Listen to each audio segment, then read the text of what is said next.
Dy drejtuesit e klubit Vllaznia, drejtori sportiv Armir Grima dhe administratori Neritan Kalamishi, i kanë kthyer përgjigje kryetares së Bashkisë Shkodër Voltana Ademi. Kryebashkiakja para pak ditëve tha se Vllaznia vitet e fundit nuk ka patur drejtimin e duhur. Dy drejtuesit u përgjigjen duke thënë se kjo nuk është një çështje deklaratash dhe përkundrazi çfarë deklaroi Ademi, u shprehen se kanë dhënë shumë në drejtimin e Vllaznisë. Presim që takuna me kryetarin, nuk është komunikimi me deklarata, por unë mendoj që Vllaznia ka funksionu atë sa ka pas mundësi. Besoj që kena dhënë shumë prej vetes, kena konsumu shumë. E kena bë jo për personat veçantë, e kena bë për Shkodrën, e kena bë për Vllaznin, sa që ndoshta e kena dhënë më shumë se duhet.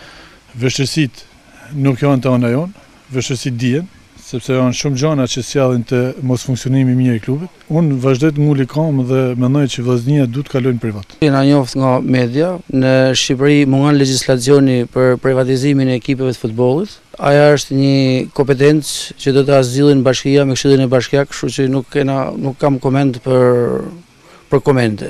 Duke folur edhe për bordin drejtues që nuk mblidhet prej 4 muajsh, administratori Kalamishi u shpreh se Vllaznia nuk duhet përdorur politikisht dhe se shpreson që shumë shpejt të zgjidhet nga Këshilli Bashkiak bordi i ri. Pra kur vjen puna te sporti, bordi është organi i mikëqyrës i Vllaznisë, duke qenë letrat e hapura për bordin, nuk ka pas asnjë problem që të politizohet ose të përdoret për efekte politike. Kur të jetë momenti për privatizimin, Këshilli Bashkiak duhet të jetë i kujdesshëm që Vllaznin ta japin në biznesit sa më të sigurt jashtë politikës dhe mos përdoret Vllaznia për politikë. S'ka shoqëri aksionere pa bord, bordi duhet të jetë. Bordi ka kënë funksion deri para zgjedhjeve.